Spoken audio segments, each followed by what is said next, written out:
इस वीडियो को लाइक करें, हमारे चैनल को सब्सक्राइब कर बेल आइकन जरूर प्रेस करें हमारी न्यू वीडियो सबसे पहले देखने के लिए। यह कहानी मेरी एक सहेली ने बताई थी जब वो कॉलेज के दिनों में हॉस्टल में रही और वो किस तरह मजे के लिए कॉल गर्ल बनी। उसने मुझे अपने बारे में सब बताया और मैं उसकी इस कहानी को अपने हिसाब से आपके सामने पेश कर रही हूँ। यह जुदाई की कहानी बिल्कुल सत्य है, बस इसे कामुक बनाने के लिए मैंने कुछ बातें जोड़ी हैं। तो चलते हैं कहानी में। दोस्तों, मेरा नाम सुरेखा है। ये कहानी आज से 7 साल पहले की है, जब मैं अपनी कॉलेज की पढ़ाई करने के लिए दूसरे शहर गई। वहाँ मैं अपनी एक सहेली यास्मीन के साथ एक हॉस्टल में रहती थी। वहाँ मैं कुछ दिन ही रही, फिर बाद में हमने एक फ्लैट किराए पर ले लिया था। ऐसा हमने क्यों किया ये आपको बाद में पता चल जाएगा। दोस्तों, वहाँ जाने से पहले मेरा स्कूल में दोस्त था जिसके साथ मैं जुदाई कर चुकी थी, इसलिए जुदाई का खेल मेरे लिए नया नहीं था। दिखने में अच्छी ही थी, गोरा रंग, 34-20 साइज के मेरे दूध बदन, भरा हुआ मोटी गांड। मेरे पास वो सब कुछ था जो किसी का भी लन खड़ा कर दे। मैं एक सामान्य परिवार से हूँ, इसलिए बहुत ही मुश्किल से मुझे दूसरे शहर जाकर पढ़ाई करने की इजाजत मिली। वहाँ जाने के बाद 3 से 4 महीने हुए थे। पढ़ाई भी ठीक ही चल रही थी। मेरे साथ जो लड़की साथ में रह रही थी उसका नाम यास्मीन था। वो वहाँ 1 साल पहले से रह रही थी। हम दोनों में अच्छी दोस्ती हो गई। दोनों मिलकर काम करती और आराम से रह रही थी। हम दोनों में ही हर तरह की बात होती थी। वो भी जुदाई करवा चुकी थी, इसलिए दोनों इस मामले में अक्सर बात भी करती थी। जिस हॉस्टल में हम रह रहे थे उसी में एक दूसरे रूम में एक और लड़की थी जो कि बहुत ही ऐश से रहती थी। उसको देख हम दोनों ही बात करती कि ये लड़की इतना पैसा कहाँ से लाती होगी। मगर कुछ ही दिन बाद एक उड़ती खबर आई कि वो कॉलगर्ल का भी काम करती है। मगर इसके बारे में हम कितने सही थे ये पता नहीं। समय ऐसा ही चलता रहा, मगर कुछ परेशानी हम दोनों को ही होने लगी। हर महीने एक सीमित पैसा घर से आता और किसी तरह बस हम दोनों रह रही थी। धीरे धीरे हम दोनों की ही जरूरत बढ़ने लगी। हम बाहर घूमने जाती, बाहर खाना खाती, फिल्म देखती। इससे हमारे काफी पैसे बर्बाद हो रहे थे। पैसे की कमी हम दोनों को ही हो रही थी। हम परेशान रहने लगी। हम दोनों को ही शहर की हवा लग गई थी। हम इससे निपटने के तरीकों पर बात किया करती थी। फिर एक रात हम दोनों ने एक ऐसा फैसला लिया जिससे हम दोनों एक मस्त जिंदगी जी सकती थी। एक रात हम लोग फोन पर ब्लू फिल्म देख रही थी जिसमें एक लड़की पैसे लेकर जुदाई करवा रही थी और अपने ऐशो आराम को पूरा कर रही थी। तभी यास्मीन ने मेरे कान में एक बात कही, सुरेखा, क्यों न हम लोग भी ऐसा कुछ करे बिना किसी को बताए। हम दोनों भी एक मस्त जिंदगी जी सकती हैं। मैं मना करती रही, मगर उसने तो जैसे मन ही बना लिया था। कुछ देर बाद मैंने कहा, ठीक है, मगर ये सब हम रोज नहीं करेंगी और जितने पैसों की जरूरत होगी उतना ही करेंगी। हम दोनों में सहमति बन गई, पर ये सब हम करेंगी कैसे, इस पर कुछ समझ नहीं आ रहा था। तभी यास्मीन बोली, हम फोन का उपयोग करेंगे। और उसने फ्रेंड बुक पर एक ID बनाई जिसमें हम दोनों का ही नाम नहीं था और उसमें जुदाई करने के लिए सब कुछ बताया गया था। बस हम दोनों उस दिन से उस पर किसी के संदेश का इंतजार करने लगी, मगर कोई भी फायदा नहीं हो रहा था। ऐसे ही 1 महीना बीत गया और एक दिन जब हम कॉलेज से वापस आई और फोन चालू किया तो उस पर एक संदेश था। हमने पढ़ा कि उसमें किसी का फोन नंबर था और बात करने के लिए लिखा था। यास्मीन मुझसे पूछने लगी, क्या करें, तो मैंने कहा, ऐसे नहीं, हम दोनों को एक अलग सिम कार्ड से बात करनी चाहिए। और शाम को ही हमने किसी दूसरे के नाम से एक सिम कार्ड ले लिया। घर आए और उस नंबर पर यास्मीन ने फोन किया। सामने से किसी आदमी ने हेलो कहा। हम लोगों में बात हुई और कुछ ही देर में हमें समझ आ गया कि वो कोई एजेंट था जो अमीर आदमियों को लड़की की जरूरत पूरी करता था और बदले में कुछ पैसे लेता था। उसने अगले दिन हम दोनों को ही मिलने के लिए बुलाया और हमने हाँ कहकर फोन काट दिया। हम दोनों ने ही रात भर इस बारे में बात की और इस नतीजे पर गए कि एक बार उससे मिलने में कोई परेशानी नहीं है। दूसरे दिन हम कॉलेज नहीं गई और दोपहर में उसे फोन किया। 1 घंटे बाद मिलने की बात हुई। हम लोग तैयार होकर उसकी बताई जगह पर चल दी। वो एक कॉफी हाउस था, वहाँ हम लोग उसका इंतजार करने लगी। कुछ देर में उसका फोन आया और हमने उसे अंदर बुलाया। वो हमारे टेबल पर आकर बैठ गया। वो एक 25-26 साल का लड़का था, दिखने में काफी हैंडसम। हम लोग वहाँ 2 घंटे तक बात की। उसने कहा, तुम दोनों ही दिखने में मस्त हो, तुम दोनों अच्छे पैसे कमा सकती हो। मैं हमेशा हाई प्रोफाइल आदमी लोगों से ही डील करता हूँ।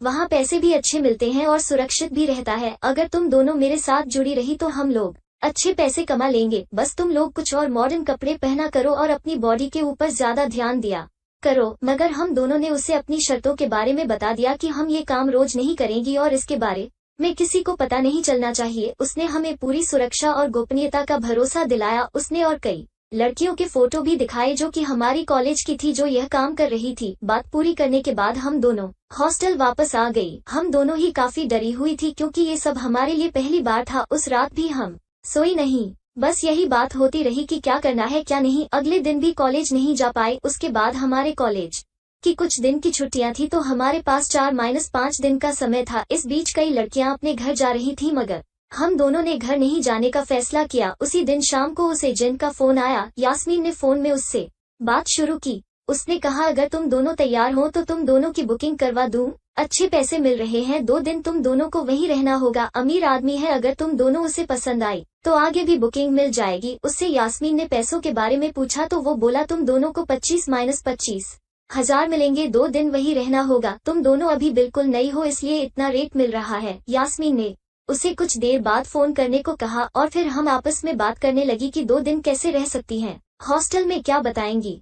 यहाँ फिर से यास्मीन का दिमाग काम आया और हम दोनों ने ये प्लान तैयार किया कि हम आज बताएंगे कि हम भी घर जा रही हैं और एक दूसरे के घर में बदलकर यह बताएंगे कि मैं यास्मीन के घर जा रही हूँ उसके साथ, और यास्मीन के घर में यह कि वो सुरेखा के घर जा रही है। और हम दोनों का प्लान सफल भी हो गया। हमने उस एजेंट को फोन किया और एक होटल में कमरा बुक करने को बोला। उसने एक होटल में हम दोनों के लिए कमरा बुक कर दिया। हम दोनों हॉस्टल से सीधा उस होटल में चली गई। वो एजेंट वहाँ आया और हम दोनों की कुछ फोटो खींच कर ले गया। हम दोनों को अगले दिन जाना था इसलिए रात हमने वहीं बिताई। हमें एक बात की खुशी थी कि जहाँ जा रही थी दोनों साथ ही जा रही थी। दोस्तों, कहते हैं न कि हर खिलाड़ी खेलने से पहले तैयारी करता है, वैसे ही हम दोनों ही रात भर फोन पर ब्लू फिल्म देखकर कई तरह की बातें जानी कि कैसे किसी मर्द को खुश किया जा सकता था। हम दोनों लोग इसमें नई थी और दोनों की उम्र भी कम थी। मैं उस वक्त 20 साल से कुछ महीने कम थी और यास्मीन 19 की थी, मगर हम दोनों सहेलियां दिखने में सुंदर और खूबसूरत थी। दोनों का ही बदन भरा हुआ,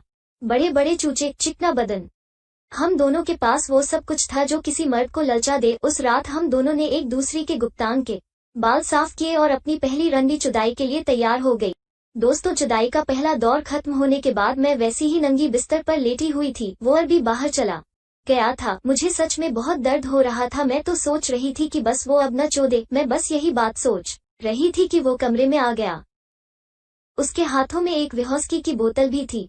वो उसी बोतल से विस्की पी रहा था। उसको पास आता देख मैं बिस्तर में थोड़ा खिसक गई। वो बिस्तर पर आया और टिक कर लेट गया। उसने मुझे अपनी गोद में लेटा लिया और मेरे मुंह में वो बोतल लगा कर मुझे विस्की पिलाने लगा। न चाहते हुए भी मुझे वो पीनी पड़ी। थोड़ी थोड़ी करते हुए उसने मुझे लगभग आधी बोतल विस्की पिला दी और बाकी की विस्की खुद पी गया। इतनी विस्की मेरे लिए बहुत ही ज्यादा थी। मैं अपने आप को अब एक भी संभाल नहीं पा रही थी, मगर उसने मुझे अपने से चिपकाए रखा और मुझे अपने ऊपर लेटा के रखा। मेरी पीठ उसकी तरफ थी।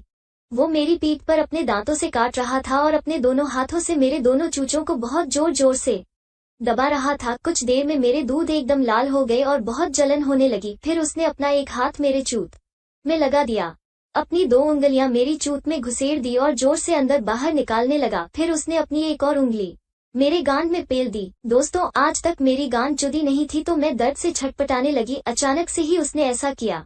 उसने मेरे चेहरे को एक हाथ से लेकर मेरे होंठ को बुरी तरह चूसने लगा और मेरी जांघ पर जोर जोर से थप्पड़ मारने लगा। उसके हाथों के थप्पड़ से मेरी जांघ लाल हो गई। अब विस्की ने अपना असली नशा दिखाया। मेरा सर एकदम से चकराने लगा। वो उठा और बिस्तर से बाहर निकलकर मुझे भी खींच लिया और फर्श पर मुझे खड़े करके अपनी बाहों में ले लिया। मुझसे अब खड़े होते भी नहीं बन रहा था। अगर वो मुझे छोड़ देता तो मैं वहीं गिर जाती। उसने जोर जोर से मेरी गांड की गोलाइयों पर मारना शुरू कर दिया। मेरे दोनों पैर बुरी तरह कांप रहे थे। मैं अपना होश खो चुकी थी। उसने मुझे दोनों हाथों से उठा लिया और बिस्तर पर फेंक दिया। दोस्तों, बस इतना ही मुझे याद रहा। फिर नशे की वजह से मैं बेहोश सी हो गई और जब मुझे होश आया और मैं उठी तो सुबह के 9 बज रहे थे। वो वहाँ पर नहीं था। बिस्तर पर मैं अकेली नंगी लेटी हुई थी। मेरे पेट में जोर का दर्द हो रहा था। मैंने अपनी चूत को देखा। वो किसी फुलके की तरह फूल गई थी और गांड के छेद में बहुत जलन हो रही थी। मैं समझ गई कि उसने मेरी गांड भी चोद दी है। मेरे पूरे दूध और पेट में उसका वीर्य चिपचिपा रहा था। मेरे निप्पल्स पर काटने के निशान पड़ गए थे। मैं समझ गई कि उसने एक बार नहीं कई बार मुझे बेरहमी से चोदा होगा। किसी तरह से मैं उठी और बाथरूम गई और काफी देर तक नहाती रही। जब मुझे कुछ अच्छा लगा तब बाहर आकर अपने कपड़े पहने। फिर बाहर निकलकर मैं अपनी सहेली सुरेखा को देखने लगी। तब वहाँ कोई नजर नहीं आ रहा था। वहाँ जितने कमरे थे उनमें मैं देखने लगी तो एक कमरे में वो मुझे दिख गई। वो भी वहाँ अकेली थी। मैं